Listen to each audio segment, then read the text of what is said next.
Bien, ya estamos grabando, así que cuidado con el léxico, el vocabulario, con el micrófono, etc. Les decía, vamos a ver un poquito de lo que vimos la semana pasada, que hicimos la presentación. ¿Se acuerdan que habíamos hablado del espectro electromagnético, de qué era la óptica geométrica, un poco de historia? Bueno, ahí había algunos conceptos del índice de refracción, ¿qué era el índice de refracción? ¿Alguno se acuerda? Si lo dijimos o no, alguno lo buscó, no lo buscó.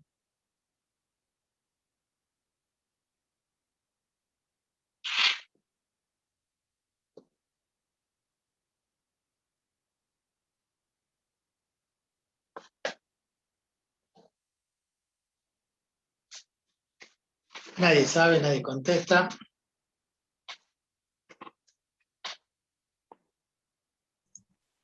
No lo buscamos, bro. ¿Alguno recuerda? Es lo que indica la velocidad del material. Bien, no escuché bien, pero en principio nosotros definimos el índice de refracción. Hay una formulita que es la ley de Snell. La ley de Snell empieza, vamos a escribir acá en el pizarrón, vamos a subir un poquito la cámara. Entonces, en el dibujo que hicimos nosotros, teníamos por un lado una superficie de separación, eso es un corte, ¿no es cierto? Tenemos un rayo luminoso, rayo incidente, llega al punto de incidencia y ¿qué pasa?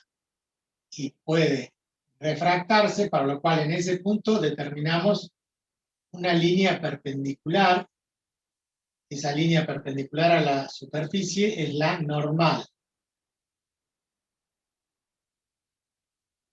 A partir de ese punto, el rayo puede refractarse, o sea, no sigue la misma línea, sino que se acerca a la normal, se puede alejar de la normal. En este caso, tenemos el rayo refractado de refracción, y acá hay un ángulo R, respecto de la normal. Y acá, respecto de la normal, hay otro ángulo I, que sería el ángulo incidente. Pero ustedes saben que en las superficies, como en el caso del agua, que ustedes se acercan a una laguna, además de poder mirar hacia adentro, si está clara el agua, si es agua limpia, además se refleja. De hecho que el otro día lo conversamos. ¿Y cómo se refleja? Y se refleja de esta forma. Acá hay un rayo reflejado. La diferencia es, esto se refleja, esto se refracta. Entonces la luz puede hacer al mismo tiempo, un rayo de luz puede reflejarse y refractarse. Por lo tanto, allí forma un ángulo que vamos a llamar I', el ángulo de reflexión. Y acá un ángulo de refracción. Siempre respecto de la normal. Entonces, ¿qué es? Vamos a ver este fenómeno de reflexión y refracción siguiendo algunas características que ustedes han visto que están allí en ese apunte. Varias de esas características las reitero. Vamos a continuar lo que estaba diciendo. Y había en ese caso entonces, esto que separaba dos superficies tenía N1 y N2. ¿Qué significa? Que debajo de esta línea hay agua, por ejemplo, es un recipiente, y arriba estamos al aire libre. Entonces hay un medio, una sustancia, nosotros decimos el medio N1 o el medio N2, le estamos refiriendo que acá hay aire y acá abajo hay un líquido, puede ser un vidrio, que es donde se produce la refracción, el cambio de dirección. ¿Qué es ese índice? El índice de refracción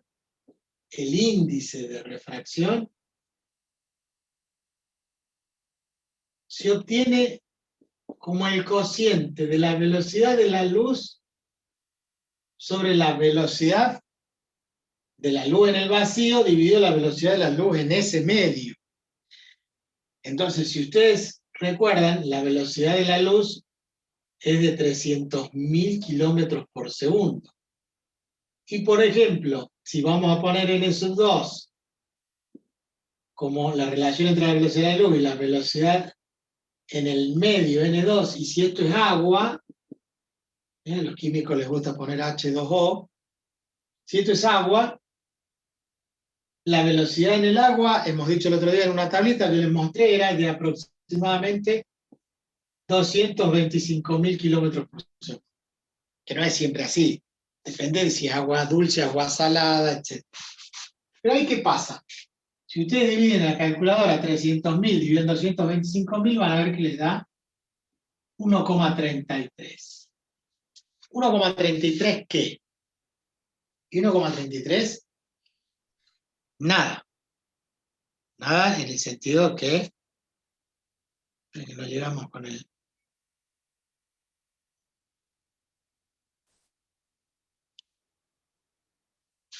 Nada, ¿por qué? Porque esto es kilómetros sobre segundo y esto es kilómetros sobre segundo. Estoy dividiendo dos velocidades, quiere decir que esto es adimensional. ¿Qué significa adimensional? Que no tiene dimensión, no tiene unidad.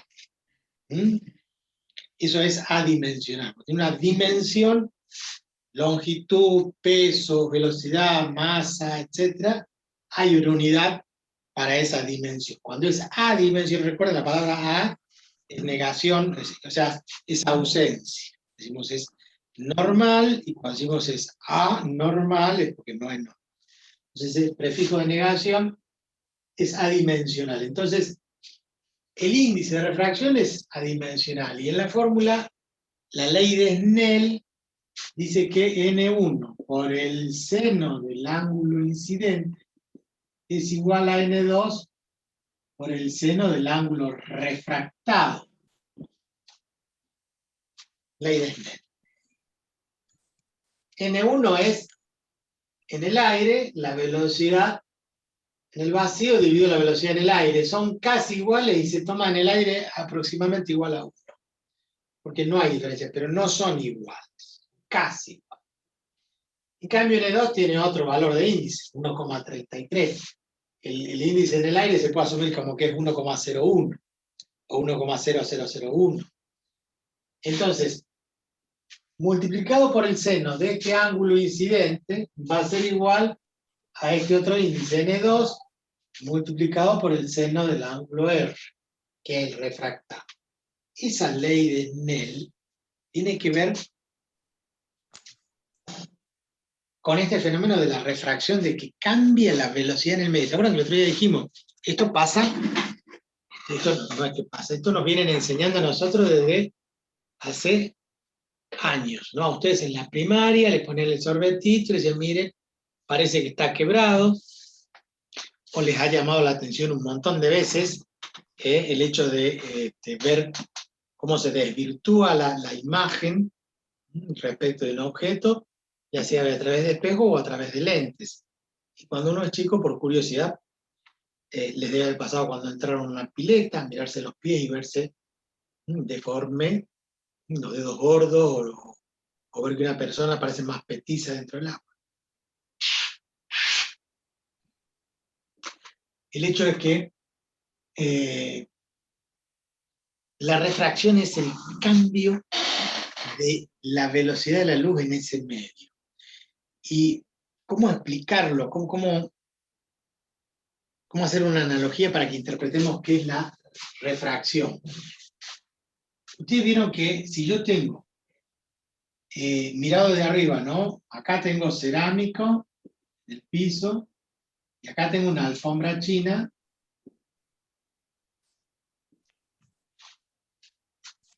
Y resulta que mi hijo se pone a jugar con un cochecito. El cochecito mirado desde arriba tiene 4 ruedas. Y esta es la dirección que viene el vehículo. En esa dirección, esta rueda hace contacto con la alfombra y esta rueda no. Sigue en el cerámico igual que las otras 3 ruedas. ¿Qué es lo que ocurre en ese caso? ¿Qué les parece? ¿Se va a frenar el auto? ¿Se va a frenar dónde? Va a doblar una La rueda. alfombra. Cuando toque O sea, va a doblar el auto. Bien. Lo que vamos a notar es que la velocidad de esta rueda no va a ser igual a la velocidad de esta rueda. Una está sobre el cerámico y la otra está sobre la alfombra. Va a depender de la fricción y de que si este autito viene impulsado por un motor que hace girar la rueda a una cierta velocidad. Y esa rueda tiene mayor agarre o mayor fricción con el piso que con los pelitos de la alfombra. Acá puede resbalar. Y si acá hace mayor contacto que acá, ¿esta rueda va a andar más rápido que esta o no? Es como que se va a acelerar ahí porque va a hacer presión sobre el piso y va a andar más rápido que esta. Entonces, en vez de seguir derecho, ¿para dónde va a doblar? ¿Para allá? ¿O para acá? Para el ¿Para lado de la... abajo? Claro, se inclina para el lado de la rueda que está en contacto con la alfombra. O sea, cambia la dirección. Venía en una dirección, esta rueda patina y esta no, esta sigue andando bien. Entonces, al andar más rápido, gira para el otro lado. ¿Será así? Sí. Puede al revés. Según la altura de la alfombra, o qué sé yo, que esta rueda haga más contacto, más fricción que esta, entonces cambie en el otro sentido. Pero va a cambiar la dirección porque tiene dos medios diferentes. Vamos a salir de la alfombra. Vamos a la ruta, venimos en un auto, acá está el asfalto, el pavimento, y acá está la banquina. ¿Cómo es la banquina? Y supongamos que la banquina es de arena, o con tierra consolidada, pero no es igual al pavimento. Entonces la rueda en el pavimento tiene mayor fricción, mayor agarre. En cambio acá, ¿qué pasa? En esta rueda patina. Entonces esta se agarra bien y gira y hace que el auto tenga tracciones de la parte izquierda y en la derecha, no, porque está patinando. Entonces ahí se produce ¿qué cosa? El cambio de dirección. Y esto es lo que le pasa cuando uno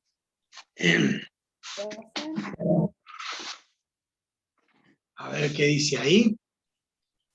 Un poquito de cámara para que se vea todo el pizarrón. Bueno, si no va a ser un poco difícil ver todo el pizarrón, porque es muy grande. Pero vamos a corrernos un poquito. Bueno, no sé. ¿Hasta dónde podemos llegar? Bien. Estamos un poco más Ahí adelantados. está, profe. Ahí está. Bueno, Y si no, ahí después se ve puede sacar la excelente, foto profe. para el grupo. Sí, después le sacamos una foto. Ahí estamos viendo todo lo que voy escribiendo. Sí. ¿Se entiende esto? ¿Qué es Sí, lo que profe. hacemos imprudentemente? Imprudentemente, cuando cabeceamos, cuando vamos en la ruta a una cierta velocidad y nos dormimos, nos vamos de... Cuando muerde la banquina, esa es la forma de decirlo, muerde banquina, entonces ¿qué pasa? El auto se tira hacia la banquina y uno se despierta porque le mueve el volante hacia ese lado. Entonces uno se despierta de golpe y ¿qué hace? Pega el volantazo. O sea, lo que intenta es devolver la dirección, o sea, volverla a la dirección que traía. Y ahí es donde se equivoca muchas veces porque el volantazo que pega es más fuerte y lo cruza el auto, pero para el otro lado. Bueno, ahí puede pasar cualquier cosa. Pero esta es la analogía de lo que pasa a la luz cuando pasa de un medio a otro. Como que de un lado, digamos en el aire, cuando llega allí, como tiene esa fórmula, es como si al entrar al agua tuviera mayor fricción, pero no es que tiene mayor fricción, porque la luz es una onda electromagnética, en realidad no es materia. La luz se puede propagar desde el Sol hacia nosotros atravesando el vacío mismo. En cambio, el sonido necesita propagarse a través de un medio, a través del aire. Ustedes saben que en el vacío, si ustedes gritan, no lo va a escuchar nadie, ¿no es cierto?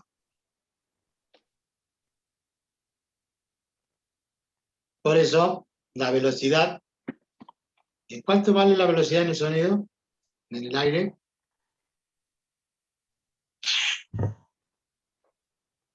¿Alguien sabe? 230 ¿Cómo, profe? kilómetros por segundo. La velocidad del sonido. Creo que eran 750 kilómetros por segundo. 1100 o 1200 kilómetros eran. Bien. Se toma como un valor 340 metros sobre segundo. Esto varía en función de la altura, de la temperatura, de la presión, pero podemos tomar ese 340, que multiplicado por 3,6 para transformar esto de metros por segundo en kilómetros por hora. Ustedes saben por qué, ¿no? 3.600 segundos una hora, 1.000 metros un kilómetro, entonces aparece el factorcito por 3,6 para dar 1.224 kilómetros por hora. Cuando entramos al agua, ¿qué pasa? Nos frenamos. ¿Podemos correr de la misma forma que en el aire? No. Nos frenamos por la fricción. Cuando entra la luz al agua, ¿qué pasa? Se frena, cambia la velocidad de 300.000 kilómetros por segundo, baja a 225.000, como pusimos ahí arriba. ¿Qué pasa con el sonido cuando entra al agua? ¿Se frena también? No va más rápido. ¿Eh? ¿No va más rápido? ¿Y ustedes escucharon el sonido dentro del agua? Cuando estuvieron en la pileta. Estoy viendo una cosa así media irreconocible. ¿Ustedes creen que el sonido aumenta o disminuye? Disminuye muchísimo. Disminuye. Bien, qué fáciles que son de convencer, ¿no? No, se potencia. No profe, disminuye, se potencia el aumenta. agua. El ruido del agua ¿Por se qué? potencia. Sí, cuando uno se mete el agua y le molesta los oídos, que es como un zumbido que le hace doler la cabeza. O sea, hay gente que pierde No tiene nada que ver con el zumbido. A Tiene nada ver, que ver con el zumbido, porque usted se pone unos los tapones. sordinas, como le llaman, y listo. Se puede andar lo más bien sin que le duele la cabeza. ¿No? ¿Qué es lo que pasa? El sonido necesita para propagarse, ¿sí?, materia. Entonces, si está en el aire y uno habla y grita, produce una vibración que se va transmitiendo por el aire. Las moléculas de aire se van propagando, le van transmitiendo, ¿sí?, esa vibración para que llegue hasta el oído de ustedes. Ahora no, porque bueno, es a través de un medio electrónico, pero cuando ustedes están en su casa y mamá, no quiero comer, pegan un grito, su madre allá pobre en la cocina escuchándolos. ¿Por qué los escucha? Porque hay una propagación del sonido a través del aire. Cuando uno entra al agua y grita, la propagación se hace a través de las moléculas del agua que están más juntas que en el aire. Y en el sólido están más juntas todavía. Entonces la propagación es más rápida. Una molécula le pasa a la otra la vibración y esa le pasa a la que sigue. Y si en vez de agua es metal sólido, entonces la propagación es mucho más rápida. Por eso la velocidad aumenta de 1.200 a 5.000 y pico en el agua. Al revés de la luz y al revés de nosotros, si queremos correr o andar adentro del agua. Agua o cualquier líquido. Entonces, esa propagación de onda como onda mecánica. En cambio, la luz es una onda electromagnética, es otra cosa. Bueno, volvamos a lo nuestro. Volvamos a la ecuación de Snell. Ya sabemos entonces medianamente que esa refracción de la luz se produce por un cambio de medio, o sea, de sustancia. que va a tener que ver con esa relación que planteó Don Snell. Pero nosotros tenemos que llegar a alguna ecuación de esas que vieron ustedes que está en el apunte. Ustedes deben saber cómo se manifiestan. Entonces, en el apunte hablábamos de medios homogéneos e isótropos. Cuando no es homogéneo e isótropo es anisótropo, perdón. Y cuando es heterogéneo, lo mismo que la química, ¿no? Es homogéneo cuando en todas las partes cualquier parte tiene la misma propiedad. Otra definición importante es el principio de Fermat, que dice que el camino que sigue un rayo de luz para ir de un punto a otro es el que emplea menor tiempo, y eso es en línea recta. O sea, los rayos de luz siempre van en línea recta, la luz no dobla. Por si alguno cree que dobla. Si se refracta, cambia de dirección, no significa que doble. Bien. Otra de las cosas que les había contado yo, dice el rayo incidente, el refractado y la normal están en un mismo plano. ¿Qué es esto? Y esto que hemos contado ahí en el dibujo, el rayo incidente, la normal y el rayo refractado o el rayo reflejado, los tres rayos o los cuatro rayos están en un mismo plano. ¿Sí? No hay forma de que cambien de plano. ¿Qué otra cosa decía? Bueno, la ley de Snell, que ya la hemos escrito, y la ley de reflexión, dice que si en vez de refractarse se refleja, lo hace en el mismo medio, o sea que vuelve, rebota en la superficie. Nosotros hemos dibujado un rayo que se refleja, en vez de se refracta. Eso lo tenemos que tener bien claro. Bien, de ahí dimos algunos valores de velocidad, eso ya lo sabemos. Después hemos dicho punto objeto y punto imagen.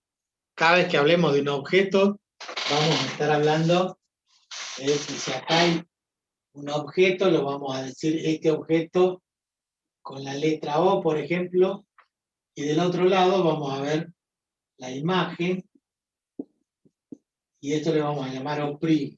¿Sí? La imagen, todo lo que esté relacionado con la imagen va a ser O', y todo lo que esté relacionado con el objeto va a ser O.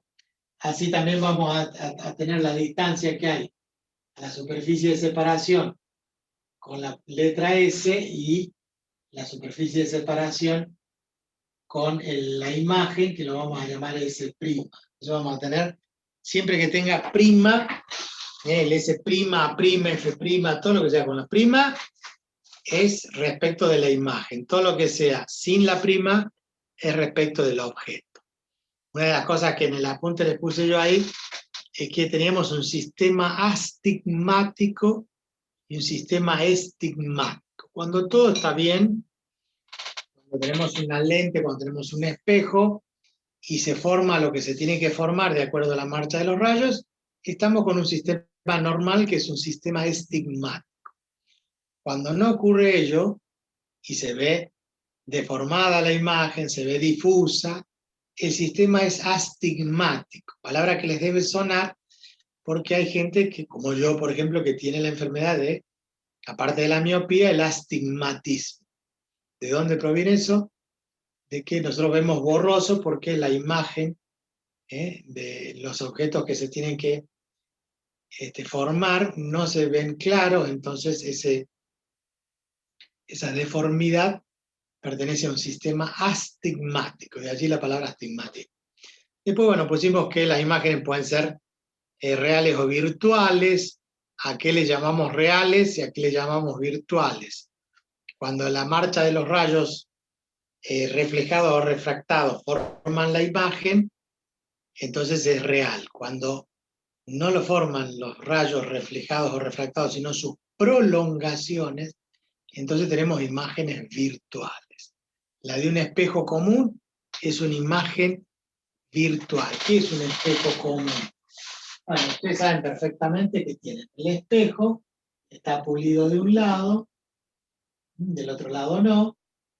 Entonces, Ustedes tienen una línea que vamos a llamar eje, que va a coincidir en este caso con ¿quién? Con la normal, perpendicular al plano. Entonces, si yo tomo un objeto acá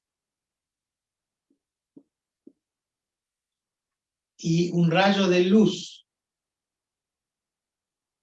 llega hasta el espejo, ese es un rayo incidente. ¿Qué pasa con ese rayo de luz? Rebota, se refleja. ¿Cómo se refleja? Con el mismo ángulo. O sea, este rayo incidente pasa a ser un rayo reflejado. ¿Para dónde? Para allá. Pero si usted tiene el espejo acá, ¿dónde ven la imagen de este espejo? De este otro lado. ¿Pero dónde se forma? Y con la prolongación de este rayo. Entonces, está a la misma distancia. Ustedes supongan que esto está recto. Está a la misma distancia del espejo del otro lado. Entonces acá se forma la imagen. Acá estaba el objeto. El rayo se refleja y sale para allá. La prolongación del rayo hacia el otro lado forma la imagen. Usted puede tirar un montón de rayos. O sea, usted puede decir, bueno, a ver qué pasa con este rayo si lo tiro, qué sé yo, acá. Bueno, si este rayo viene así, una vez que rebota acá, respecto de la normal, tiene que hacerlo con el mismo ángulo. Entonces el rayo se va para allá. Su prolongación va a dar en ese mismo. Si estos rayos, estas prolongaciones no coincidieran acá, estarían deformando el objeto y sería un sistema astigmático. Los rayos coinciden y forman la imagen de ese objeto que está simétrico respecto del espejo del otro lado, porque usted cuando se mira un espejo plano en el baño o en la pieza cuando están cambiando, ¿qué es lo que se ve del otro lado del espejo? Eso es una imagen virtual, porque se forma con la prolongación de los rayos. ¿Estamos de acuerdo? Entonces, allí les puse yo en esa filmina que había imágenes reales e imágenes virtuales. También pusimos que puede ser derecha o invertida. Ustedes se pueden ver derecho o se pueden ver invertido. Ojo, ojo, con esto tenemos que aclarar. Un espejo cóncavo, si uno se mira dentro de un... se llama cóncavo porque tiene cavidad, concavidad. Entonces, si uno se mira en una cuchara así, se va a ver que está al revés, en cierta posición. Y después lo alejan, lo acercan y van a ver que se forman diferentes, va cambiando el tamaño. A eso nos referimos como invertida, patas para arriba. ¿Por qué? Porque el espejo plano, si bien me invierte, pero me invierte lo que es derecho por izquierdo. No me pone patas para arriba. Yo en un espejo plano, levanto la mano derecha y ustedes ven la izquierda. Todo, ¿se entiende eso, no? Y las imágenes también pueden ser mayores o menores, o sea, de mayor tamaño o de menor tamaño. En el caso del espejo plano tiene el mismo tamaño, después lo vamos a justificar. En esa filmina dice que para la óptica geométrica se utilizan las normas DIN. Esas normas alemanas, las normas DIN, es para que todos hablemos el mismo idioma. Entonces, por ejemplo, lo que le dije recién, lo que era S y S', O', F, F'. Todo lo prima es para la imagen, todo lo que no tiene prima es para el objeto. Vamos a considerar siempre que la luz se propaga de izquierda a derecha, en el sentido del eje de las X. Que lo que está desde el vértice hacia la derecha es positivo y hacia la izquierda es negativo. Hacia arriba es positivo, hacia abajo es negativo. En cambio, la marcha de los rayos respecto del ángulo que forma con la normal, se mide el ángulo en forma de la siguiente forma. Fíjense que yo he puesto la flechita, si la observan acá, este es el rayo incidente y esta es la normal. Desde el rayo incidente hacia la normal. Acá, desde el rayo reflejado hacia la normal. Fíjense que la punta de la flechita va apuntando a quién, a la normal. y acá también. Siempre acá, desde el rayo refractado hacia la normal. ¿Estamos? Siempre desde el rayo hacia la normal. ¿Por qué? Porque eso tiene un sentido horario, este incidente es sentido horario. En cambio este reflejado es sentido antihorario. Si es horario es positivo. Si es antihorario es negativo. Nosotros medimos al revés, decimos en matemática, respecto al eje X, medimos los ángulos positivos en el sentido antihorario y negativos en el sentido horario. Con la canóptica es al revés, esto es una convención de signo. Y dice en el apunte, el menor ángulo para ir desde el rayo a la normal. ¿Por qué el menor ángulo? Porque yo podría ir desde este rayo a la normal haciendo este giro. Entonces, este ángulo es mayor que este ángulo. Diciendo, me voy por el camino más largo. No, siempre el camino más corto. Y entonces, si giro así y es en el sentido horario, es positivo. Si voy desde el rayo hacia la normal, en el sentido antihorario, es negativo. ¿Estamos de acuerdo? Eso es una convención de signos que la vamos a utilizar para siempre. Dijimos, desde la izquierda hacia la derecha positivo, hacia la izquierda negativo a las distancias, hacia arriba positivo, hacia abajo negativo. Bien, ¿qué otra cosa dijimos? Ya no me acuerdo. Caso contrario, nada más. Dióptrido esférico, potencia una lente, no. Y vamos al dióptrido esférico y vamos a desarrollar una forma. Entonces yo les comparto la pantalla. Salió medio cordobés. Están ahí todavía, ¿no es cierto? ¿No se fueron? Aquí estamos, profe. Acá Bueno. estamos. Hay cosas, si se van, avisen que se van. Ah, no vi acá en los participantes. Alana, Tina, Brisa, Gatero, Chocolate, Julieta, bueno. Usuario 1. ¿Quién será usuario 1? ¿Alguien es usuario 1? ¿Me puede contestar el usuario 1?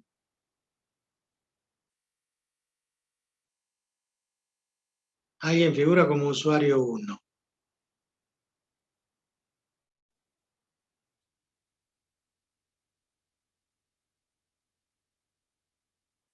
¿Por qué les pregunto? Porque acuérdense que los bedeles, o el bedel o la bedel entran al Zoom y nos enteramos, capaz que el bedel es que el usuario 1, y toma asistencia, ¿no? Extrae una copia ahí de todos ustedes. Por eso tienen que poner el apellido y el nombre de ustedes, aunque usen la máquina de mamá, de papá, del hermano. Ustedes ponen ahí donde dice más, van a participantes, se buscan ustedes en el listado, hacen clic ahí donde dice más, y ahí se pueden renombrar, o sea, se ponen el nombre, el apellido y el nombre de ustedes. Bueno, el usuario 1 no contesta, ni por chat, ni por nada, lo vamos a eliminar. Lo elimino a la 1, a la 2, a las 3. Hola, profe, ya le pongo un nombre, disculpe que estaba ocupada. Bueno, ¿saben por qué? Porque tengo dos motivos por los cuales ustedes deben ponerse allí el nombre y el apellido. Una es por la asistencia de ustedes, esto los favorece a ustedes, y la otra es por los Claro, intrusos, ¿no? De que alguien entra, gracias. ¿Alguien puede entrar? No le escuché. Lo que pasa es que se me cortó el internet y al volver a ingresar como que se me volvió a poner el nombre del Está bien, no hay problema. No, lo que les decía era, ahí sigue funcionando como usuario 1.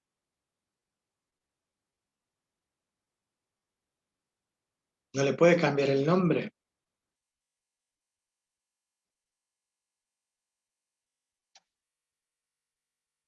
Bueno, porque a veces hay, bueno, puede haber interrupciones, molestias, que gente que no es de la universidad y se enganchó allí. Sigamos. ¿Dónde está? compartir pantalla. Entonces, ahí tenemos lo que estoy compartiendo y ustedes están viendo es lo que llamamos dióptrido esférico, una lente, por ejemplo, esa línea negra curva, que tiene un centro de curvatura, donde hacemos centro ahí en el punto C, y trazamos el arco ese de circunferencia, que separa dos medios, N1 y N2. Allí ven ustedes que dice N1, y a la derecha N2. Entonces, tenemos un eje óptico, hemos trazado un eje horizontal, que pasa por el punto, que sería el vértice del espejo, del dioptrio. Recuerda, cuando hablamos de dioptrio es un espejo o una lente. En este caso, una lente. Entonces, el punto P tiene su imagen, el punto P es el punto objeto, tiene su imagen en P', que está a la derecha al final.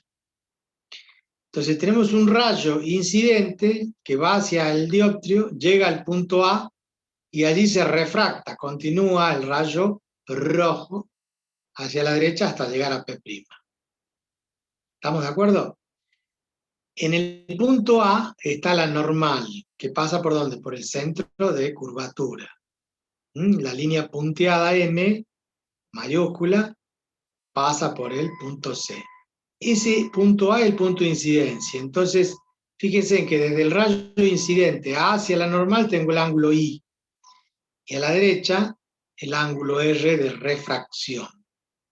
Además, está el ángulo alfa, que forma el rayo incidente con el eje óptico, alfa prima, el rayo refractado con el eje óptico, y además tita, que sería el ángulo que forma la normal con el eje óptico. ¿Está? Fíjense, en el punto A, respecto del eje óptico, está a una altura h. Y el punto A, medido desde esa altura h hacia la izquierda, al objeto tenemos la distancia S, y a la derecha tenemos la distancia S', porque está dirigida a la imagen P'.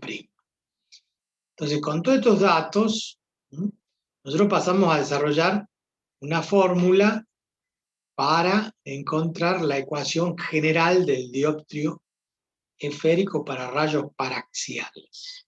Bueno, parece largo el nombre, pero vamos a decir que esto último que le estoy marcando acá, que estoy recuadrando, dice ecuación general del dióptrido esférico para rayos paraxiales. ¿Cómo llegamos a esta ecuación? Es lo que tendrían que haber visto ustedes en la clase pasada. Y empezamos así. Dice Don Gauss que los rayos forman ángulos con el eje óptico tan pequeños como menores de 10 grados. Obviamente que no es eso lo que está en el dibujo, pero el dibujo está exagerado para que podamos interpretar los triángulos y todo eso, pero se llama sistema paraxial porque los ángulos son menores de 10 grados.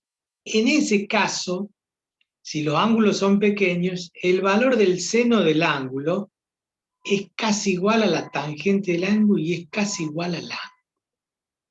Para que podamos sustituir en la ley de Snell el seno del ángulo incidente y el seno del ángulo refractado. Cosa que ustedes, si no lo saben, lo van a saber ahora. ¿Cuánto vale el seno de 1 grado? Un ángulo pequeño. Calculadora. ¿Quién me dice cuánto vale? Todo el mundo con la calculadora pone seno de 1 grado. 0,0174. Seno de 1 grado es 0,017 más. 4, 5, 2, 4. Punto superior. Ahora escriban, no escriban nada, calculen tangente de 1 grado. 0.01745. Fíjense, el seno de 1 grado, ¿alguno le dio, en vez de 0,01, otro valor, 0,84, por ejemplo? A mí No, me dio profe. los mismos, profe. A todos les tiene que dar 0,017. Si a alguno le dio 0,84, es porque no tiene mal, la calculadora está en el otro modo, que no es el modo sexagesimal. El modo R o el modo... Profe, a mí me dio 0,15. A la pelotita. 0,15, 70, 92, 55. A ver, ya le voy a El, decir yo. el seno también me dio el mismo. Seno de 1 igual 0,015, 70. Sí, ese me dio. Fíjese usted en su calculadora que tiene la letra G. Sí, sí, tiene. ¿Y la G de qué es? De sistema centesimal. Usted tiene que poner modo la letra D. Porque la letra D viene de degree, de grados sexagesimales. Y aquel que lo tenga en radian le va a dar 0,84, no 0,017. ¿Lo encontró al modo? Sí. ¿Se dio cuenta el error? En un examen eso le va a costar la vida.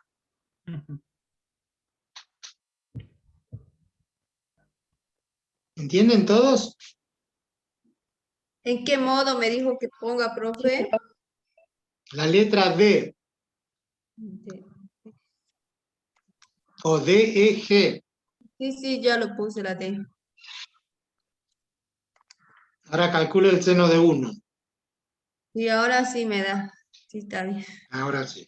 La Menos tangente mal, de sí. 1, Tangente. bueno, de 1 da También. casi lo mismo. Casi lo mismo. Sí. ¿Por qué? Porque sigue 56. ¿Y cuánto es un grado? Un grado es un grado. Pero algo que ustedes deben saber ya a esta altura del cursado es lo siguiente. Un grado son 60 minutos. Muy bien, y son 3.600 segundos. Pero no es esa la pregunta. El seno de un ángulo es la relación entre quién? Entre el cateto opuesto y la hipotenusa. Y el seno de un ángulo, calculado así, el cateto opuesto puede ser tantos centímetros, y la hipotenusa ¿en qué? Y en centímetros, y centímetro con centímetro, se va. El 0,0174 no tiene unidad, no son metros, no son grados, no son nada. No existe. Es un número adimensional. Adimensional. ¿Qué significa la letra A de negación? Anormal, apócrifo, asimétrico. No tiene dimensión. ¿Por qué? Porque se simplifica. Y un grado tiene la unidad en el sistema sexagesimal. Entonces, para que sea adimensional, que tiene que estar expresado en radianes. ¿Cuántos radianes son un grado? ¿Quién me dice?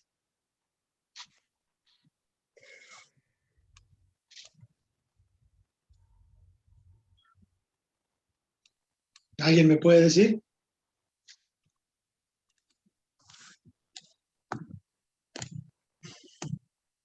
En 57,36, profe. No, eso es un radian, no un grado. 0,017. ¿Cómo lo sacó? 1 por pi dividido en 180. Muy bien. Un grado, mi estimadísima,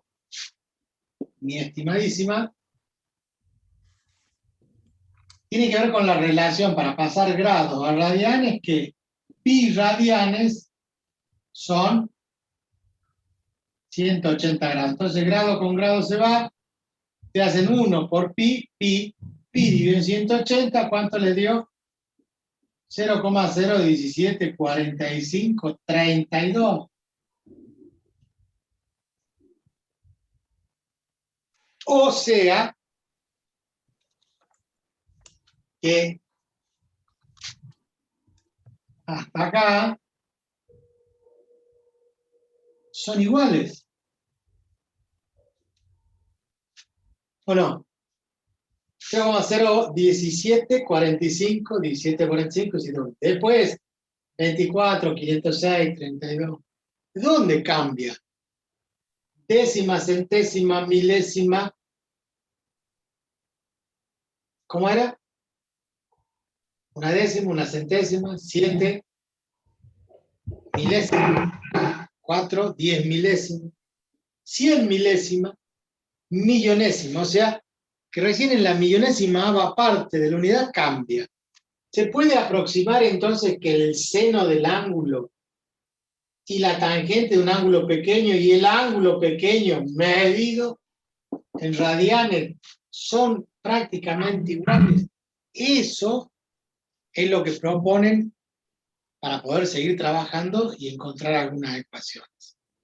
Relacionar que para los sistemas o en la zona paraxial es esa zona donde los rayos forman ángulos pequeños, menores de 10 grados, porque en ese caso nosotros vamos a utilizar, en vez de utilizar el seno de un ángulo y la tangente de un ángulo, vamos a utilizar directamente el ángulo.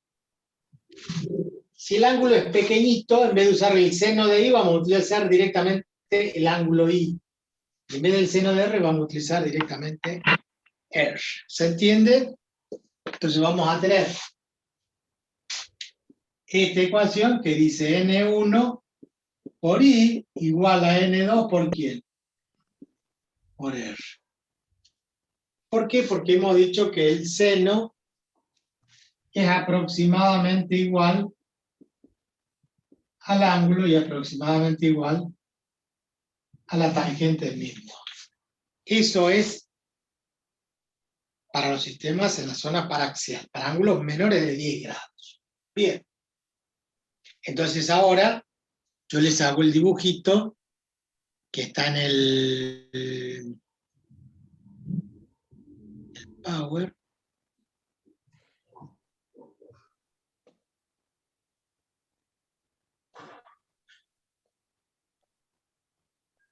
¿Qué es ese dibujito?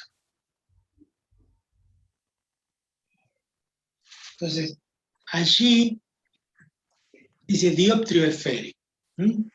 Recién decíamos el punto P, que llega hasta ese punto de incidencia, se refracta y va a parar acá al punto P'. Allí vamos a observar dos triángulos. Esto está en el apunte. Vamos a hacerlo al dibujito acá, para poder ir obteniendo desarrollo.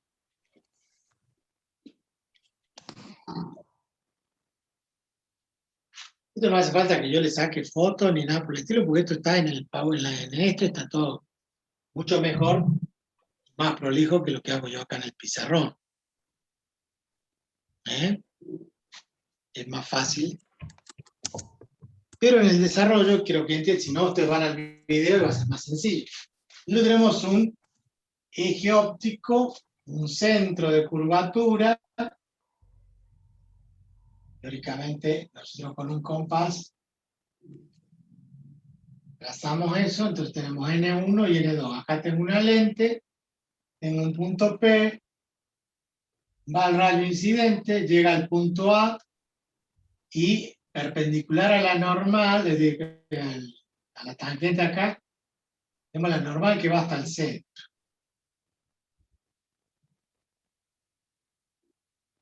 El rayo llega acá y se refracta.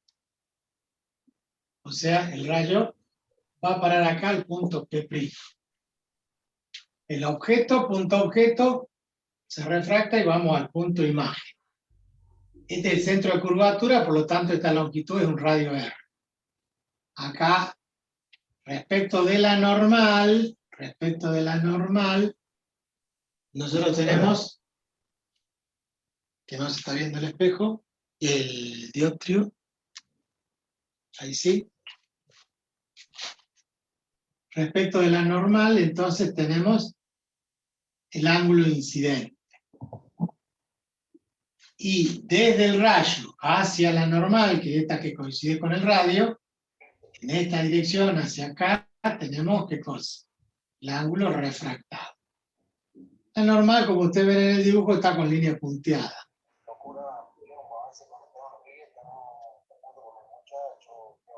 Profe, disculpe, ¿puede correr un poquitito a la cámara? Por Estoy favor. esperando que me llame a ver si consigue la arena. Me ha dicho que sí, que no hay problema, ¿ves? Pero bueno, ya va a ver cómo hacemos para.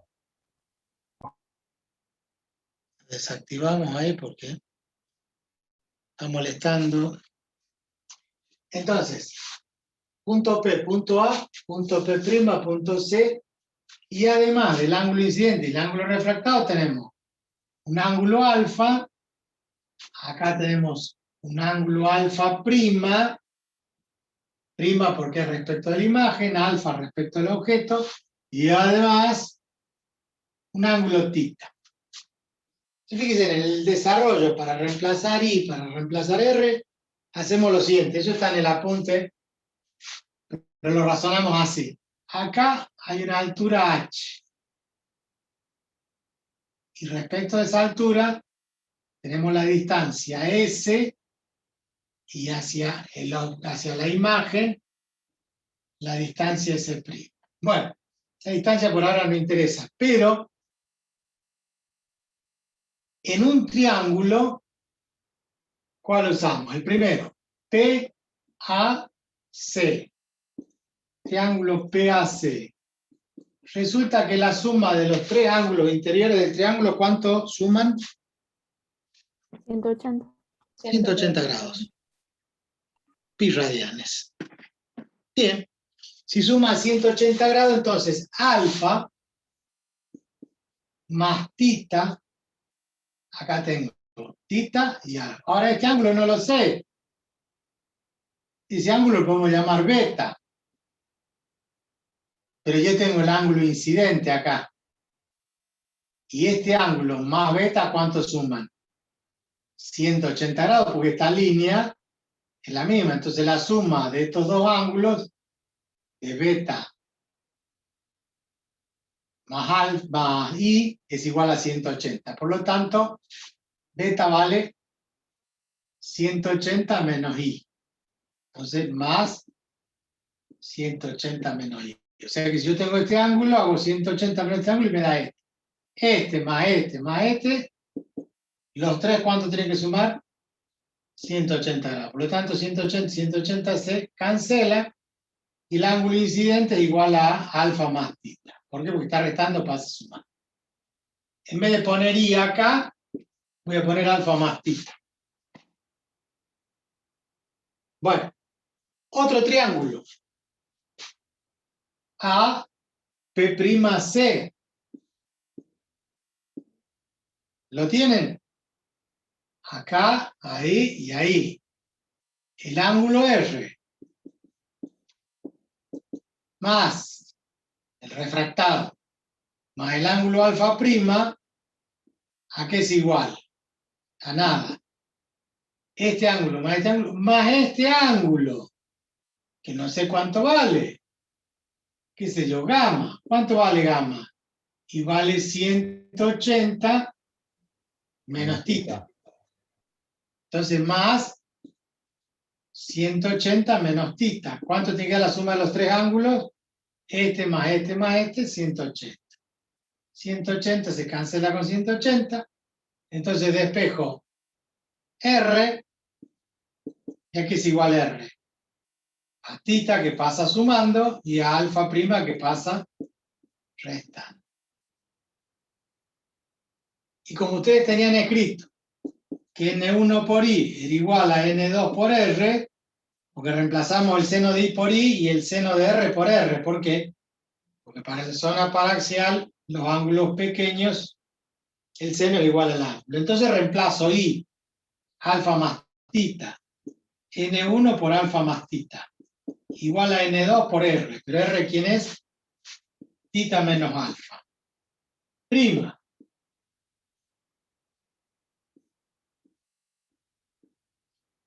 De esta ecuación ahora vamos a buscar en estos triángulos las relaciones trigonométricas para saber cuánto vale alfa, cuánto vale tita y cuánto vale alfa primo. ¿En función de quién? En función de h. Y ahora volvemos a mirar acá. Triángulo. Rectángulo, porque esto es perpendicular al eje. ¿Cuánto vale la tangente de alfa? El cateto opuesto, que es h, sobre el cateto adyacente, que es S. ¿Se entiende, no? Opuesto sobre adyacente, la tangente de alfa. H sobre S. Pero S se mide desde el vértice para la izquierda, o sea que S es negativo. En cambio, S' se mide hacia la derecha, es positivo. La tangente de alfa era igual ¿a quién? A alfa.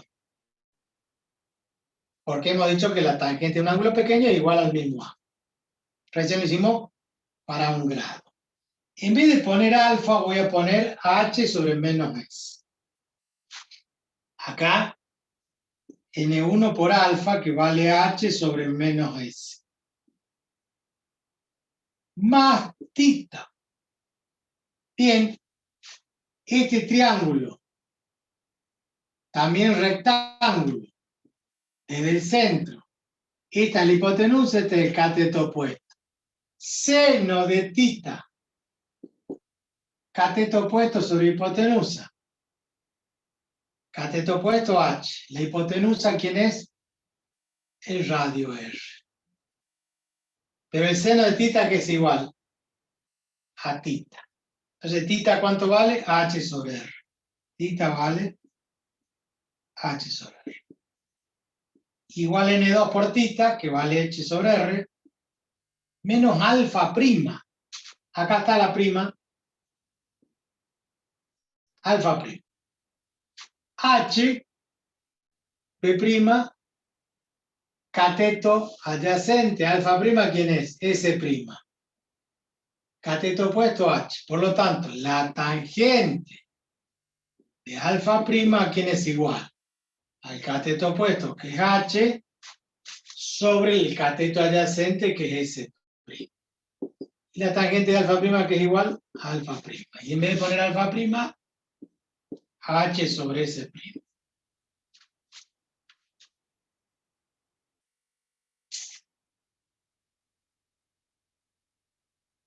Toda esa construcción para llegar a una relación, a una ecuación que nosotros llamamos, esto es lo que está explicado allí en el apunte. Bien. Pero todavía falta trabajarlo algebraicamente. ¿Cómo es algebraicamente? Fíjense, vamos a bajar la cámara. Estamos hablando de qué?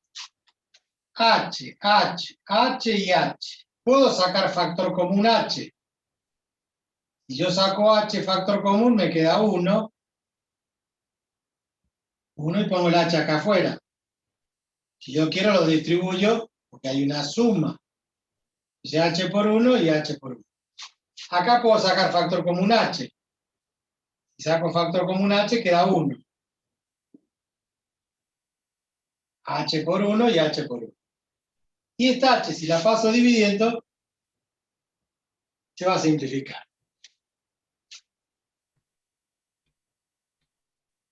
Entonces me queda. Recuerden que esto era H, H, H y H. Entonces, al sacar la factor común, la podemos simplificar. ¿Qué significa? Que la vamos a tachar directamente. La saco factor común, la paso dividiendo y se simplifica con esta 8. Bien. Me queda, qué sé yo, N1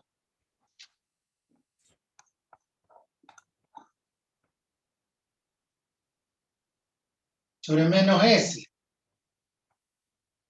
más N1 sobre R de este lado, N2 sobre R menos N2 sobre S prima.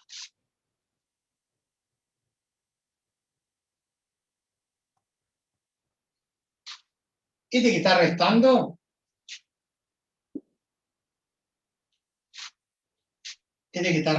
acá, pasa para este lado sumando.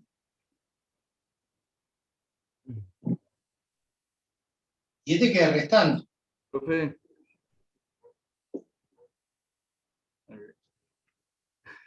¿Qué pasa? ahí arriba puso R minúscula y abajo R mayúscula. Perdón. Gracias. El mismo R, ¿no? Siempre el mismo R. Porque era el mismo tita. H sobre R. Entonces les dije, este está restando, pasa por acá sumando.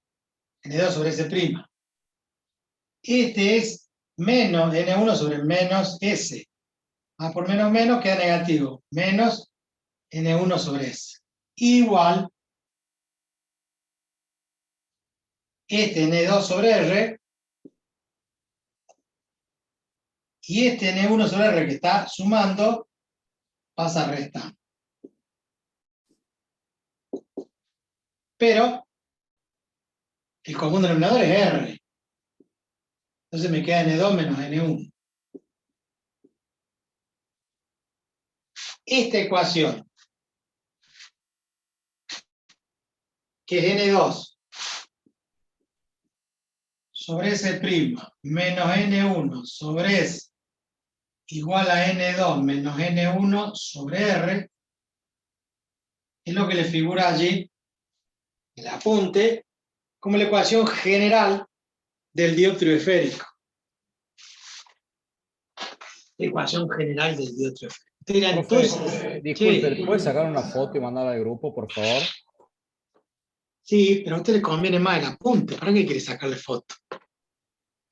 Si en el apunte está explicado tal cual. Yo le saco, pero es más prolijo que el apunte que la foto de lo que mando yo. A ver. Esto es de civil.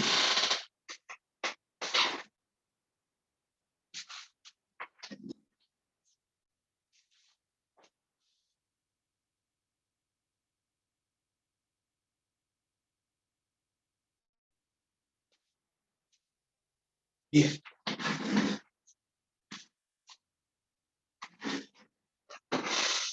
Ahí pregunta Nati, ¿cuál es el PowerPoint que pasó el profe? Bueno, ahí se lo reenviaron, estoy leyendo recién lo que hay en el WhatsApp. A ver, esto, como les dije recién, es la ecuación general del dióptrido esférico. Ojo, para rayos paraxiales, siempre suponiendo que los ángulos son menores de 10 grados. Después lo vamos a hacer con cualquier ángulo, pero bueno. ¿Qué sigue? Bueno, sigue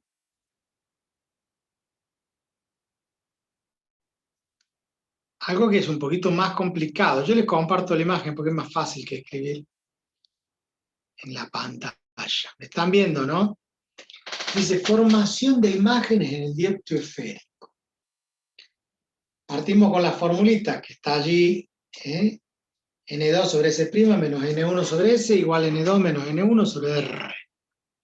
Y dice así, para calcular sus distancias al vértice, denominadas distancia focal, imagen F', y la distancia focal objeto, llamado F, se sustituyen S por infinito o S' por infinito.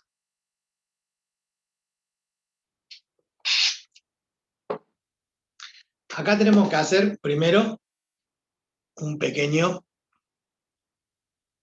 relato de esto, ¿qué quiere decir?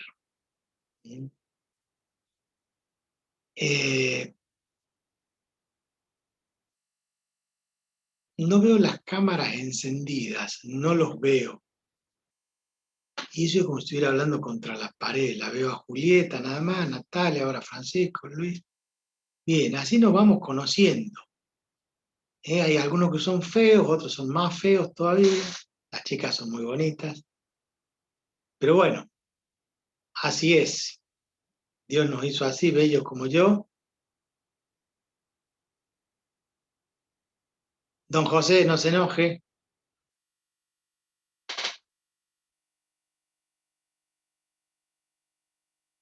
Sí, no me digas pelado porque está mal. Estoy viendo la seña, no lo escucho, pero me está diciendo pelado igual que yo. Bien. Cuando hablamos de foco, porque ahí habla de una distancia focal, una distancia al foco. Vamos a tratar de ir hacia atrás en la memoria. ¿Qué es el foco? Y bueno, nosotros, por ejemplo, hablamos de enfocar. Es muy común que nosotros digamos, ahora estoy tratando de enfocar, yo de buscarme allí en la pantalla. Un objetivo, una cámara de esas que vienen con zoom, y vemos que la persona mueve uno y otra,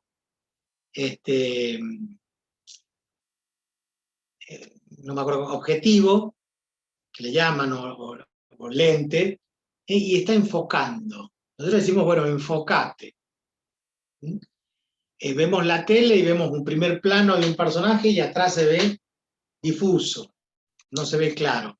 Y luego cambia el foco y más atrás se ve claro y el de adelante se ve difuso. Entonces, sabemos en principio qué significa enfocar, buscar el foco.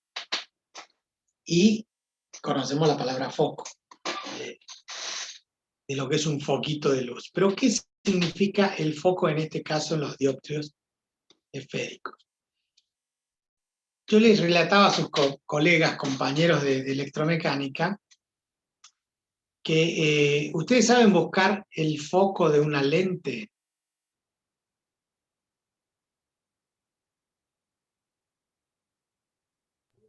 No. El foco es un lugar geométrico, o sea, una distancia a la que está el foco de la lente. No, ¿verdad?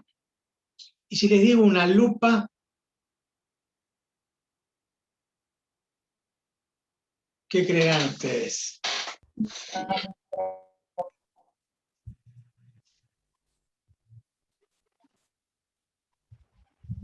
No puedo encontrar la lupa que tenía yo.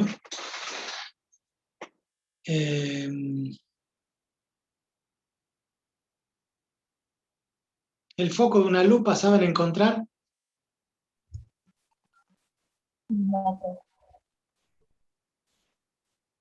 No. Bueno, ahí don José les puede contar, tal vez.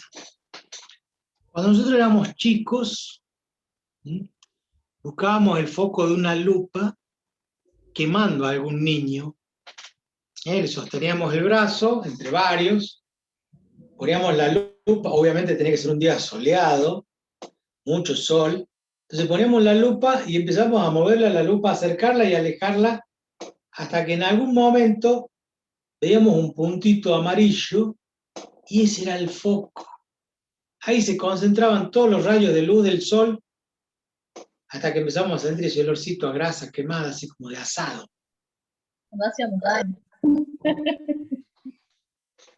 Nosotros teníamos esos juegos que eran juegos divertidos para nosotros. Entonces nosotros le hacíamos un lunar, por ejemplo. Quemábamos. Qué dañino que es. No, no me diga eso porque me hace sentir mal. Porque no era yo, éramos todos. Esta forma de jugar interesante tiene otros objetivos también. También lo usamos para hacer fuego en un campamento, profe. Exactamente. En realidad lo hacíamos para hacer fuego en un campamento. Pero como el niño siempre, el Boy Scout, exactamente. Pero como en los cursos estos de supervivencia, cuando los largan solos allí en el medio del campo, selva, bosque, donde fuere, en la naturaleza, si uno tiene una lupa, pone unas ramitas secas y con la lupa empieza a buscar en qué momento se concentran todos los rayos y van a un lugar que se llama el foco. Y en ese lugar se empieza toda la potencia, toda la energía calórica de la luz, se concentra en un punto y ahí prende el fuego. Por eso lo usábamos para prender fuego. Por eso también es la recomendación de que no dejen botellas de vidrio tiradas en el campo, en la montaña, en diferentes lugares, porque en algún momento puede ocurrir que de acuerdo a la posición del sol, el vidrio ese esté actuando como una lupa y se concentren los rayos del sol y provoquen los incendios. Por eso es muy importante la recomendación. Entonces, volviendo al tema, para que podamos hablar en el mismo idioma. Nosotros tomábamos la lupa,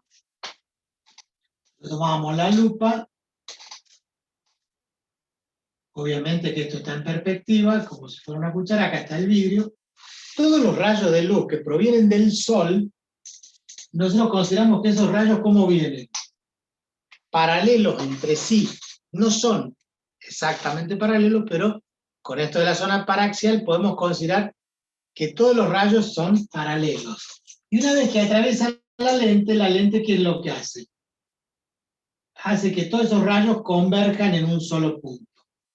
Allí es donde tiene que estar la leñita seca para que se prenda fuego. Los rayos incidentes llegan a la lente, se refractan, cambian de dirección y van a parar a un punto que llamamos foco. Ese punto, el foco con F mayúscula. La distancia entre la lupa y el foco es la distancia focal F minúscula. Esa es la distancia focal. Pero ¿cómo son los rayos? Paralelos. Suponemos que los rayos del sol son paralelos. Si nosotros queremos hacer eso con una luz común y corriente, no van a alcanzar porque los rayos no son perfectamente paralelos y porque además la energía que tiene no es la misma que la del sol, una fuente inagotable de energía que nos permite encender un fuego. Hasta acá vamos bien. Yo les relato esta historia porque así nosotros jugábamos a estas cuestiones. Pero éramos niños, no teníamos... Está faltando el espejo o índice de refracción, dice Virginia. No sé por qué le está faltando el espejo o índice de refracción. No sé a qué se refiere. No, era de hace rato, profe, no es reciente. Oh, qué lerdo el profe. Hágame una señita de que el profe ve el chat. Bien. Ahora, vamos de nuevo. Compartir pantalla. Y ahí dice, para calcular su distancia al vértice denominada distancia focal, imagen, la imagen F', la distancia focal objeto F, sin la prima, es cuando sustituyamos en la ecuación general del dióptrido esférico el S por infinito o el S' por infinito. Yo quiero que piensen esto. Acá vamos a hacer el autor de esto hace una simplificación del caso. ¿Por qué les quería mostrar yo lo de la lupa? Porque justamente suponemos que los rayos son paralelos. Entonces, si el objeto está en el infinito, o sea, S es igual a infinito, vamos a sacar cuánto vale y a qué distancia está el foco imagen, al que íbamos a llamar F', pero obtenido del S'. Y viceversa. ¿Qué pasa si el objeto está en un lugar finito, pero la imagen se forma en el infinito? ¿Y qué significa que se forma en el infinito? Que los rayos son paralelos y se cortan allá en el infinito. Entonces, para que la imagen esté en el infinito, ¿dónde tiene que estar el objeto? Entonces buscamos dónde tiene que estar el foco F, o lo que llamamos S. Entonces, vamos a reemplazar el S y el S' por infinito. Entonces, si reemplazamos el S' por infinito, despejamos el S. Pero el SS se va a transformar en F, en el foco. Y viceversa. Entonces, la ecuación que obtuvimos recién nosotros, ahora vamos a hacer el análisis de la siguiente forma. Dejo de compartir. Vamos al pizarrón. Y nosotros teníamos la formulita. ¿Cuál era la formulita? Vamos a girar esto un poquito de nuevo.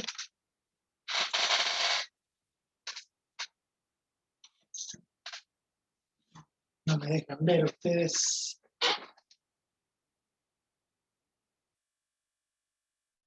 Ahí está subrayada, ¿la ven, no es cierto? N2 sobre S' menos N1 sobre S igual a N2 menos N1 sobre R.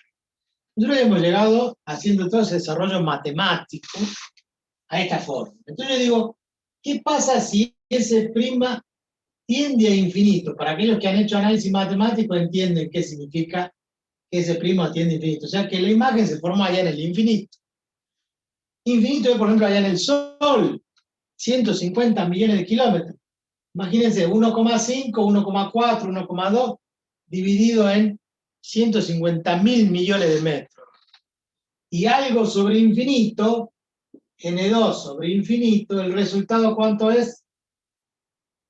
No es 0, tiende a 0. ¿Qué significa? Que me da 0,0000001. Y acá en análisis matemático, en física, lo vamos a aplicar en física, pero ustedes en análisis matemático en el límite van a ver eso. Un número sobre infinito tiende a 0. ¿Qué es infinito? Bueno, un número infinitamente grande. Como la distancia al Sol, 150 millones de kilómetros, 150.000 millones de metros. Entonces, un índice dividido en el infinito me da 0. Esto es como si tengo una pizza. La dividimos entre vos y yo. 2 nomás, mitad para cada uno. La dividimos entre 10 y ya una porcioncita que es como para picar nada más. La dividimos entre los 54 que estamos en el Zoom y ya nos toca nada, un pedacito muy chiquitito. Y capaz que sin queso, ni siquiera. Y si la dividimos entre 5.000, ni una miga le va a tocar a cada uno. Entonces la división por infinito, cuando somos muchos, por eso dividimos entre muchos, ¿cuánto le toca a cada uno? Y nada. Entonces, directamente, si S' tiende a infinito, algo sobre infinito da 0. Entonces yo puedo despejar S, porque esto se hace 0. Entonces me queda menos N1 sobre S igual a N2 menos N1 sobre R. Entonces yo despejo S, el S pasa para la derecha, multiplicando. El R que está dividiendo pasa multiplicando para allá, menos N1 por R. Y el N2 menos N1 que está en el numerador pasa dividiendo. Pero ¿quién es S? Nosotros hemos dicho que S va a ser F. Cuando, perdón. Entonces, vamos de nuevo. No lo tacho. Despejamos, S tiende a infinito, esto se hace 0, despejo S. Pero en esa abstracción de que el S va a ser el foco, la distancia focal F. ¿De quién? Del objeto. El mismo análisis se hace para S que tiende a infinito. No S', S. Si S tiende a infinito, entonces se hace 0. Porque algo sobre infinito es 0. Entonces me queda N2 sobre S' igual a N2 menos N1 sobre R. También despejo S'. Y bueno, S' va a ser igual. Está dividiendo, pasa multiplicando. El R pasa multiplicando. R por N2. Y N2 menos N1 pasa dividiendo. ¿Quién es S'? Sería la distancia focal imagen F'. Ya no lo llamamos S' ni lo llamamos S. Lo llamamos F y F', que es en el supuesto caso que el objeto está en el infinito o que la imagen se va a formar en el infinito y el objeto lo tenemos en un lugar finito. ¿Vamos bien hasta ahí? Estos son supuestos. Esto es lo que está en el apunte. Entonces, lo que está ahí en el apunte es lo que yo le he planteado, el F' igual a N2 por R sobre N2 menos N1 y el F igual a menos N1 por R sobre N2 menos N1. Están las dos formulitas. ¿Para qué?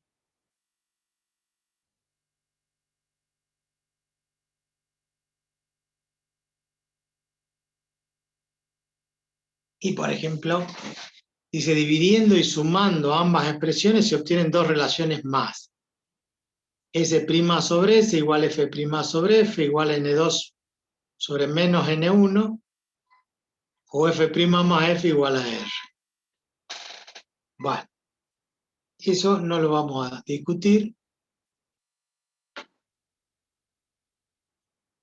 O sí, o no.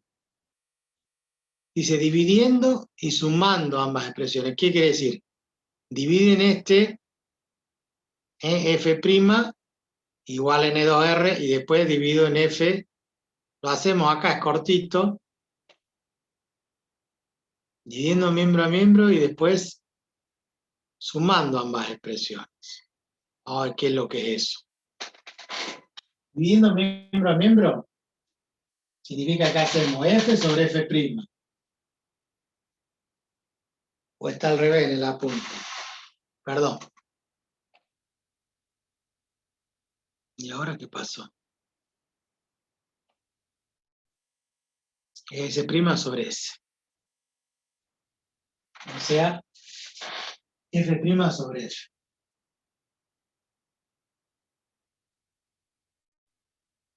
Entonces, si hago esto y en esto, hago esto y en esto. Entonces, al dividir R por N2 sobre N2 menos N1, porque F' es igual a esto, y F es igual a esto, menos N1 sobre R sobre N2 menos N1, esto se simplifica con esto, son los dos denominadores, el R se simplifica con el R, entonces me queda que F' sobre F es igual a N2 sobre menos N1. Eso es solamente por haber dividido miembro a miembro. Y, como dice allí, que si sumamos miembro a miembro, o sea, si sumamos las dos expresiones, sería que queremos hacer F' más F. F' más F. ¿Quién es F'? Todo esto. R por N2 sobre N2 menos N1 más, que quedaría menos N1 por R sobre N2 menos N1. Común denominador es el mismo. Entonces, común denominador N2 menos N1. Y en el numerador, como estoy restando, saco factor común R. ¿Y qué me queda si saco factor común R? N2 menos N1. Como abajo dice N2 menos N1, se simplifica. Entonces, el cociente F' sobre F es igual a N2 sobre menos N1. Y F' más F es igual a R. Es lo que está en el apunte. Cosa que es bastante fácil de verificar. Volvemos a la pantalla. Llegamos a igual a R. Lo otro tampoco se vio. Perdón. Era simplificar acá el N2 menos N1, simplificar el R con el R, me queda N2 sobre menos N1. Bueno, la suma de las distancias focales objeto e imagen es el radio de curvatura y el cociente es igual al cociente de los índices cambiados de signo. Bien, todos son desarrollos matemáticos. Ahora, no termina ahí. Después hace algo peor para llegar a la fórmula de Gauss. Se lo muestro y lo explicamos de paso. Allí en el apunte, en ese PowerPoint, dice que a partir de la fórmula de los dioptrios, ¿no? La ecuación general de los dioptrios, que es la que tenemos acá, N2 sobre S' menos N1 sobre S igual a N2 menos N1 sobre R, dividiendo esa ecuación, dividiendo miembro a miembro por este mismo término, N2 menos N1 sobre R, se llega a esta fórmula que es F' sobre S' más F sobre S igual a 1. Y es relacionando las fórmulas anteriores, que son estas de F y F'. No es tan difícil, pero tampoco es fácil. A ver, vamos a compartir. Vamos aquí, margen derecho, levantamos un pelín. Yo les voy escribiendo allí la fórmula, van a ver que no es tan difícil. Acá la fórmula decía N2 sobre S' menos N1 sobre S igual a N2 menos N1 sobre R. Entonces, ¿qué hace con esa igualdad? Divide miembro a miembro por este mismo término. O sea, N2 menos N1 sobre R y acá N2 menos N1 sobre R. No altera la igualdad, ¿no? En esta fórmula que había antes. Yo una igualdad la divido por dos términos, por este mismo término, y se mantiene la igualdad. Bueno, ley uniforme. Pero, obvio que de este lado, esto igual a esto, es igualado a 1. Pero acá lo interesante es que esta resta, este factor menos este término, ¿sí? N2 sobre S' menos N1 sobre S, como están restando y tiene un común denominador, que es todo este paréntesis, este lo distribuyo a cada uno de los de arriba. Entonces me va a quedar N2 sobre S' sobre N2 menos N1 sobre R menos N1 sobre S sobre lo mismo, N2 menos N1 sobre R. Y eso es igual a 1. Ahora, este R pasa multiplicando acá arriba. R por N2. ¿Y abajo qué me queda? N2 menos N1 por S'. Y menos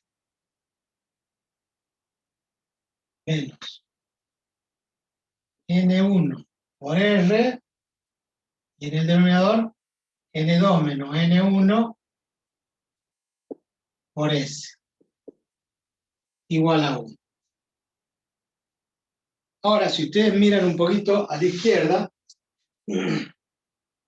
nosotros tenemos esta relación. ¿Cuál es la relación?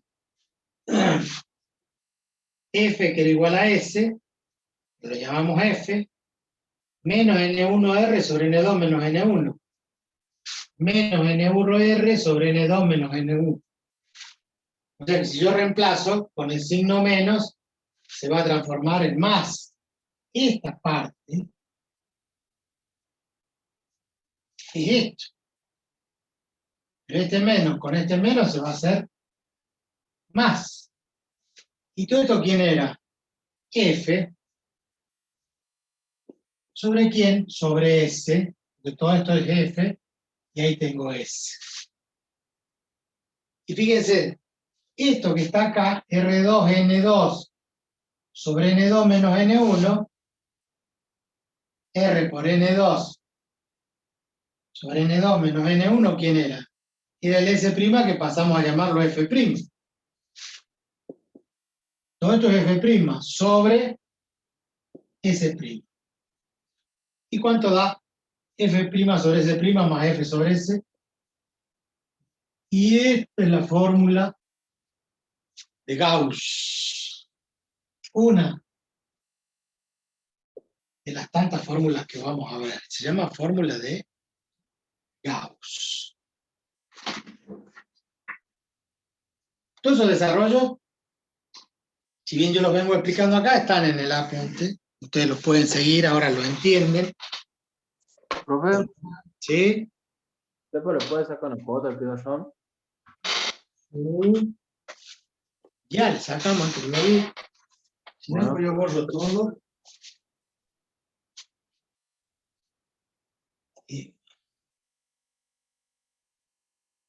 Y Igual parte de la foto ya está ahí, ¿no es cierto?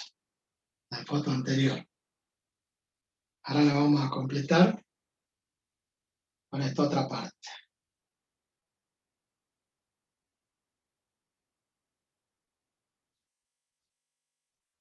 Bien.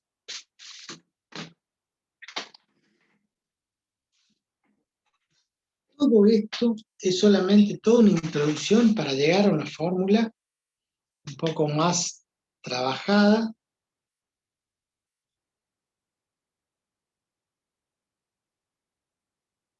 Que tiene que ver con...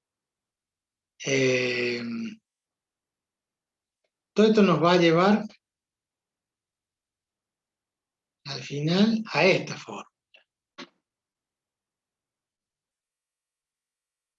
Que es la que está recuadrada en azul. Faltan varias filminas más, ¿no? 1 sobre S' más 1 sobre S igual a 1 sobre F. Que ahí va a estar la distancia focal del foco y S y S' que son las relaciones. Con esa, con un poco de gráfico, vamos a poder interpretar las fórmulas estas. Bien.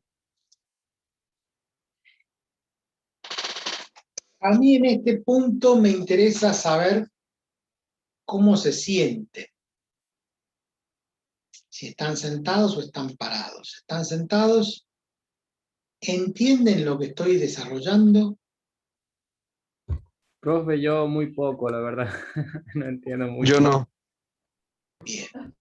Yo Entonces, no sé, no, más o menos, pero yo creo que con los apuntes siguiéndolo vamos a bien. entender. Entonces acá valga una reflexión que no es de la óptica geométrica, la reflexión en los espejos. Valga una reflexión de ustedes con su almohada, no sé cuándo reflexionan ustedes, si oran, o si alguna vez se cierran los ojos, piensan un ratito y dicen, ¿qué hago acá yo? Cuando podría estar tomando una birra, podría estar jugando, no sé, a la Play, lo que se le ocurra. Podría estar durmiendo, una siesta. Entonces ahí es donde cabe la reflexión, esta reflexión que tienen que hacer ustedes. Como verán, esto no es fácil, yo entiendo que no es fácil, pero nosotros tenemos que decir, ustedes van a aplicar esta fórmula salió de algún lado. No tienen que memorizar esto, lo tienen que comprender, tienen que entender que hubo alguien hace 500 años que hizo todo esto. Y que después, como lo van a verificar en el práctico, van a hacer un ejercicio, van a calcular a través de fórmula, la fórmula final, todo este desarrollo no les sirve, una fórmula final y digo, bueno, listo, pongo el objeto acá, el espejo del otro lado, calculo cuánto vale, a qué distancia se va a encontrar la imagen, con qué altura. Y lo van a hacer matemáticamente y después lo van a hacer gráficamente, o sea, en una hoja en papel. Y si van a soñar con N y R, sí, Francisco, van a soñar con N y R. Y van a soñar con reflexión y refracción y después se les van a confundir todo. Esto es un proceso que pasamos todos los que pasamos por la universidad en ciencias exactas. En física, en análisis matemático, en álgebra. Después a mitad de uno dice, ¿qué me metí a hacer yo acá? ¿Qué hago?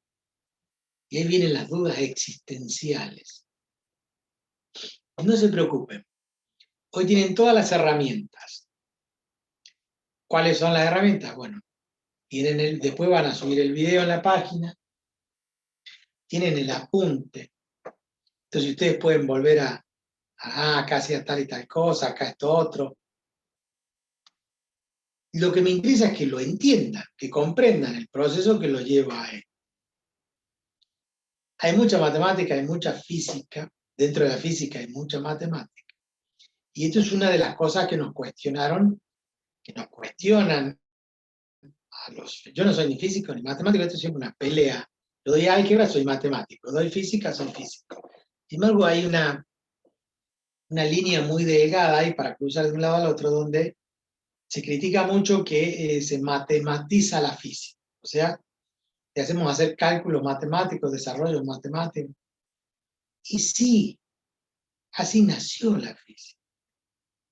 O sea, la física como lo cuentan en los libros de la secundaria, el hombre observó los fenómenos y después que los observó dijo, los voy a tratar de repetir y voy a ver qué pasa con las variables, si le aumento la fuerza, si le disminuyo la velocidad, si le pongo otro material. Y fue probando y fue sacando fórmulas y después tuvo que justificar, lo mismo que le dije el otro día. Isaac, perdón, ya me estoy quedando sin garganta, Isaac Newton, allá por 1600 y pico, todas estas leyes físicas que él descubrió, que él inventó, las tuvo que matematizar, o sea, tuvo que buscar para convencer a sus colegas que había una forma de interpretarlas y había que crear el cálculo diferencial integral, calcular el límite de derivadas de integrales, para decirle, mire, yo aplico derivada y obtengo una velocidad, integro una aceleración y obtengo una velocidad. Y lo pudo hacer matemáticamente. Por eso es que la física vive matematizada. Entonces ese el karma que tienen algunos, dicen, lo que pasa es que matematizan la física. Bueno, sí, lamentablemente hay que ponerle números, hay que calcular. Pero antes de eso, primero hay que razonar, hay que entender, hay que comprender cada una de las fórmulas que utilizamos, que tienen un porqué, que yo les aseguro que dentro de 10 años, si están recibidos, si andan trabajando por allí dentro de 15 o 20 años, yo voy a hacer un recuerdo malo, bueno, regular, porque aprobaron o no aprobaron, nada más.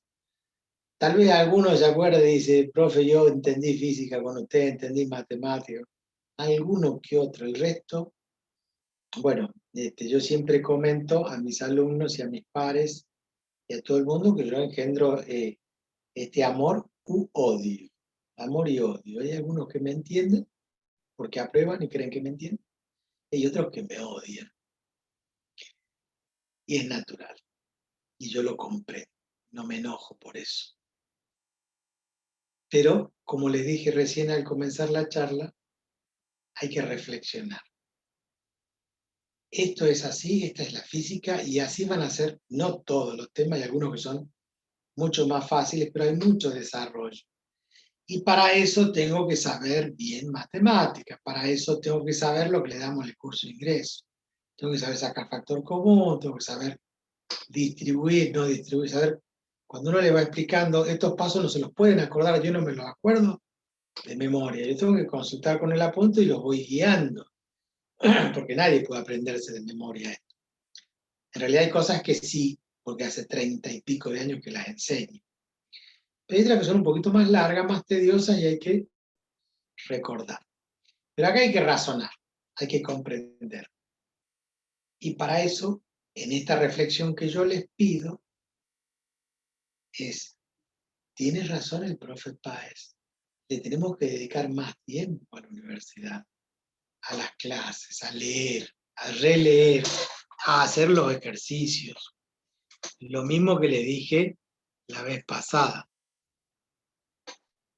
Esto, si entre las próximas 24 horas no le pego una ojeada de nuevo, me voy a volver a olvidar. Me siento con el apunte y lo reveo, y lo reveo, y lo reveo. Cuando esté la clase subida y grabada, tienen la posibilidad de pararme y volver hacia atrás, ir más adelante, ajá, esto ya lo entendí, sigo, esto no, a ver qué dijo acá. Y es la única forma, no hay otra forma. Hay que estudiar. Hay que sentarse a estudiar todos los días. Todos los días. Yo hago esta reflexión ahora, porque es el momento, porque dada la gravedad de que el 70-80% queda choqueado, noqueado ante todas estas ecuaciones, con conceptos nuevos, con palabras que no las entienden. Entonces, es momento de tomarse esto en serio. Y si no, mañana me voy a levantar, voy a buscar el apunte y me voy a poner a leerlo. Voy a memorizar primero el vocabulario. Ahí están todas las definiciones del sistema óptico, que es la dioptría, que es esto, que es aquello, la distancia focal, el foco, etcétera, etcétera. Una vez que yo leo y releo varias veces y me voy empapando, voy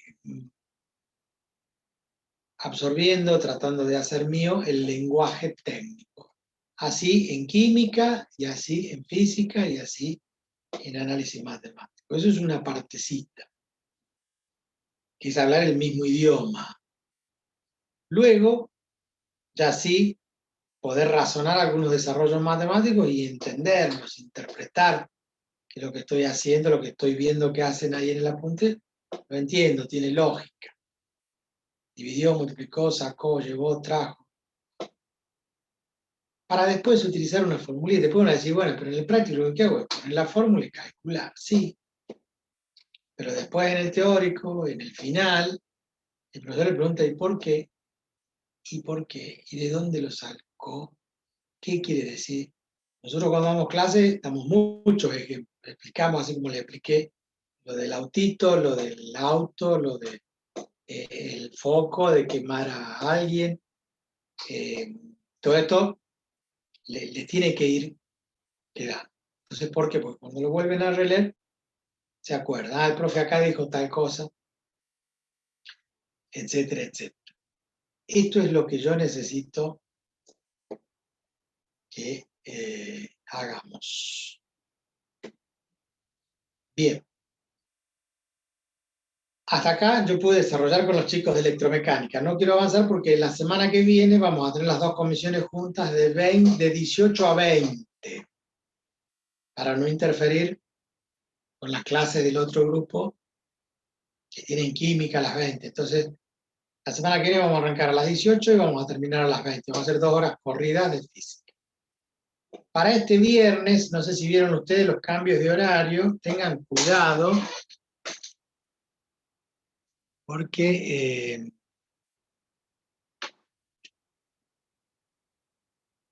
yo voy a ver acá, quiero primero detenerme un segundito, los horarios de civil, el primer año, porque yo hice hacernos cambios, y están allí, ahora les comparto la pantalla,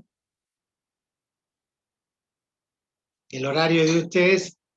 Antes estaba yo los jueves a la noche, y ahora estoy los viernes a la siesta, porque el ingeniero Arias necesita los viernes, entonces le hemos cedido. Ustedes van a tener la parte práctica el jueves a las 21 horas con el ingeniero Arias. Y el viernes, allí el horario figura de 15:45 a 17:45, que serían 2 horas. Después entrarían al laboratorio de física. ¿Sí? Acá hay 2 horas reloj. En realidad son 2 horas y cuarto, pero hacemos 2 horas continuadas. 15:45 sería las 4 menos cuarto. Con la salvedad de que acá vamos a compartir ¿con quién? Con los alumnos de electrónica. El horario de electrónica, primer año, dice álgebra y geometría analítica, ingeniero PAE acá los días viernes.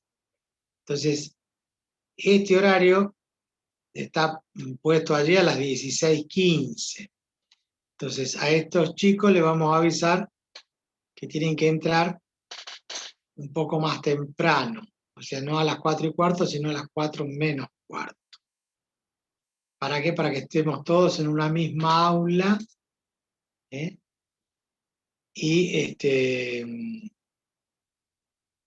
así como lo junto en física una vez cada semana de por medio, todos los viernes vamos a tener álgebra y geometría analítica teórico junto con los alumnos de civil y juntos con los alumnos de electrónica. Civil y electrónica los viernes a las 4 menos cuarto.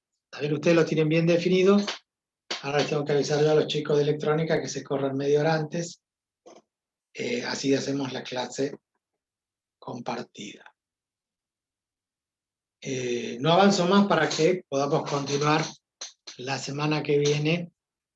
¿Ustedes tienen clases ahora? Supongo que sí. Sí, profe.